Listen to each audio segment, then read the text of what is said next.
The message you are about to hear was written and recorded on a record in 1956 by Earl Nightingale. This message is the answer to the question that he had been searching for from the time he was about 9 years old. Earl Nightingale had been born in economically depressed times. As a child, because they were so poor, Earl desperately wanted to know why some people grew up to enjoy prosperity, while others, like his family, struggled merely to survive. Unable to find answers to his questions from grown-ups, Earl began reading everything he could, believing that someone, somewhere, had the answer. Many years passed, and when Earl was 35 years old, he wrote and recorded this message. It was to be played one Saturday morning to a small group of salesmen during his absence. When Earl returned, he learned that the message had made such a positive impact on the men, they wanted copies to share with their friends and family. Earl arranged with Columbia Records to duplicate the record to meet the many requests. Much to Earl's surprise, in very little time, without any real advertising or marketing, over 1 million copies had been sold, and he received a gold record. Earl called the message The Strangest Secret. And this single recording was the seedling from which the entire personal development industry grew. And because Earl had discovered the true meaning of the strangest secret, which determines the outcome of one's life, he went from poverty to become one of the most highly recognized voices and names throughout the United States and from the West Indies to South Africa.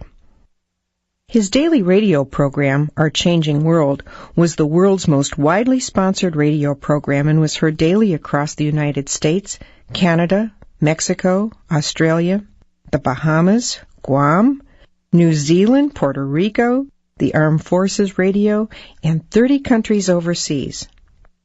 I'm Diana Nightingale, and since my husband's death in 1989, I have continually looked for new effective ways to continue to share Earl's many messages of inspiration with the world. The personal development industry is so vast today, and yet people around the world attribute the strangest secret as being the one message that has most positively affected their lives.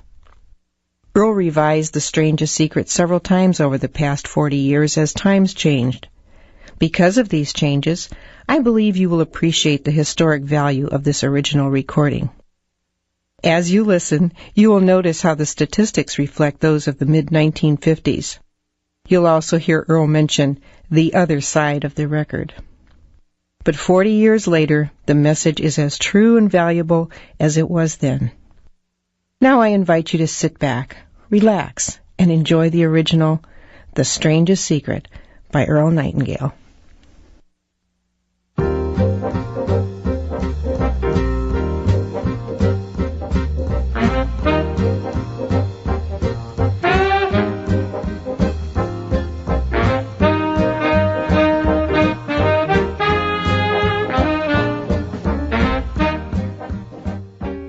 I'd like to tell you about the strangest secret in the world. Not long ago, Albert Schweitzer, the great doctor and Nobel Prize winner, was being interviewed in London, and a reporter asked him, "Doctor, what's wrong with men today?" The great doctor was silent a moment, and then he said, "Men simply don't think." And it's about this that I want to talk with you. We live today in a golden age. This is an era that man has looked forward, dreamed of, and worked toward for thousands of years. But since it's here, we pretty well take it for granted. We in America are particularly fortunate to live in the richest land that ever existed on the face of the earth, a land of abundant opportunity for everyone. But do you know what happens? Let's take 100 men who start even at the age of 25. Do you have any idea what will happen to those men by the time they're 65? These 100 men who all start even at the age of 25 believe they're going to be successful. If you asked any one of these men if he wanted to be a success, he'd tell you that he did. And you'd notice that he was eager toward life, that there was a certain sparkle to his eye, an erectness to his carriage, and life seemed like a pretty interesting adventure to him. But by the time they're 65, 1 will be rich, 4 will be financially independent, 5 will still be working, 54 will be broke. Now think a moment. Out of the 100, only 5 make the grade. Why do so many fail? What has happened to the sparkle that was there when they were 25? What's become of the dreams, the hopes, the plans? And why is there such a large disparity between what these men intended to do and what they actually accomplished? When we say about 5% achieve success, we have to define success. And here's the definition. Success is the progressive realization of a worthy ideal. If a man is working toward a predetermined goal and knows where he's going, that man is a success. If he's not doing that, he's a failure. Success is the progressive realization of a worthy ideal. Rollo May, the distinguished psychiatrist, wrote a wonderful book called Man's Search for Himself. And in this book he says, the opposite of courage in our society is not cowardice, it is conformity. And there you have the trouble today. It's conformity. People acting like everyone else, without knowing why, without knowing where they're going. Now think of it. In America right now, there are over 14 million people 65 years of age and over, and about 13 million of these 14 million are broke. They're dependent on someone else for life's necessities. Now, we learn to read by the time we're 7. We learn to make a living by the time we're 25. Usually, by that time, we're not only making a living, we're supporting a family. And yet, by the time we're 65, we haven't learned how to become financially independent in the richest land that has ever been known. Why? We conform. And the trouble is that we're acting like the wrong percentage group, the 95% who don't succeed. Now, why do these people conform? Well, they don't know, really. These people believe that their lives are shaped by circumstances, by things that happen to them, by exterior forces. They're outer-directed people. A survey was made one time that covered a lot of men, working men, and these men were asked this question. Why do you work? Why do you get up in the morning? 19 out of 20 had no idea. If you ask them, they'll say, everyone goes to work in the morning. And that's the reason they do it, because everyone else is doing it. Now let's get back to our definition of success. Who succeeds? The only man who succeeds is the man who is progressively realizing a worthy ideal. He's the man who says, I'm going to become this, and then begins to work toward that goal. I'll tell you who the successful people are. A success is the school teacher who's teaching school because that's what she wanted to do. The success is the woman who's a wife and mother because she wanted to become a wife and mother and is doing a good job of it. The success is the man who runs the corner gas station because that's what he wanted to do. The success is the successful salesman who wants to become a top-notch salesman and grow and build with his organization. A success is anyone who is doing deliberately a predetermined job because that's what he decided to do deliberately. But only 1 out of 20 does that. That's why today there isn't really any competition, unless we make it for ourselves. Instead of competing, all we have to do is create. Now, for 20 years, I looked for the key which would determine what would happen to a human being. Was there a key I wanted to know which would make the future a promise that we could foretell to a large extent? Was there a key that would guarantee a person's becoming successful if he only knew about it and knew how to use it? Well, there is such a key, and I've found it. Have you ever wondered why so many men work so hard and honestly without ever achieving anything in particular, and others don't seem to work hard and yet seem to get everything? They have the magic touch.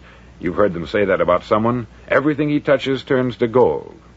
And have you ever noticed that a man who becomes successful tends to continue to become successful, and on the other hand, have you noticed how a man who is a failure tends to continue to fail?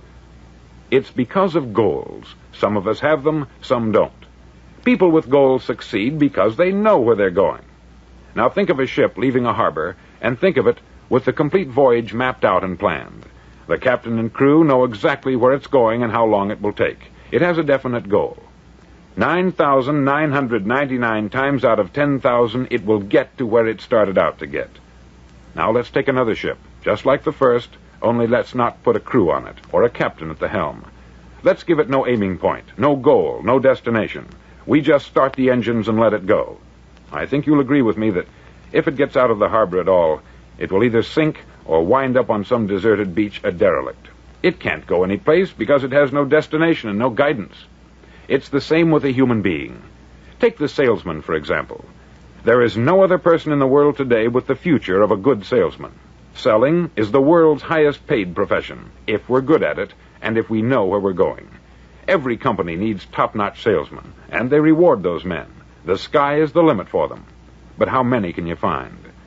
Someone once said, the human race is fixed, not to prevent the strong from winning, but to prevent the weak from losing.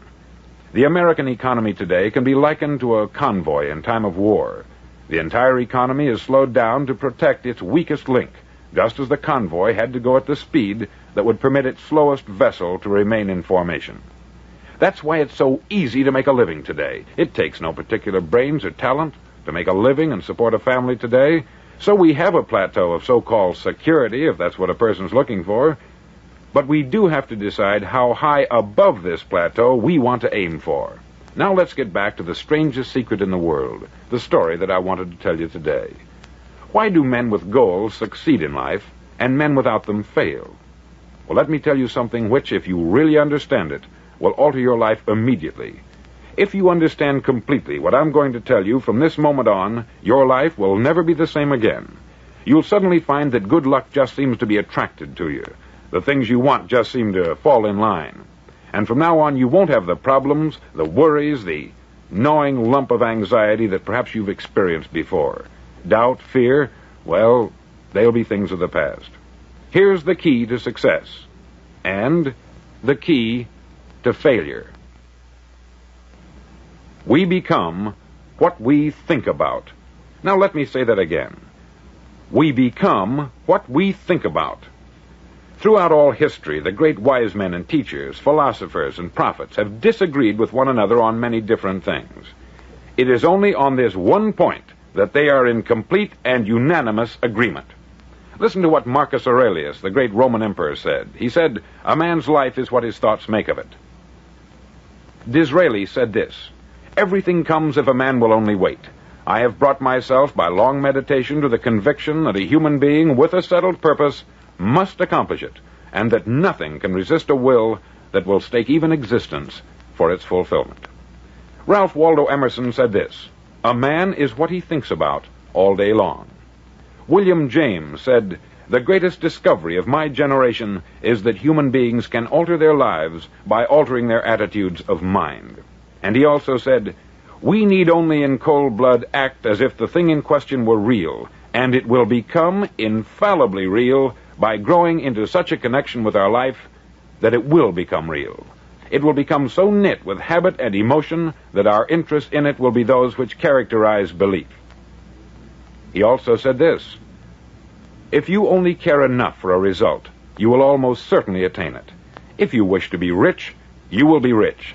If you wish to be learned, you will be learned. If you wish to be good, you will be good. Only you must then really wish these things, and wish them exclusively, and not wish at the same time 100 other incompatible things just as strongly." In the Bible you read, in Mark 9:23, "If thou canst believe, all things are possible to him that believeth." Dr. Norman Vincent Peale said this, "This is one of the greatest laws in the universe.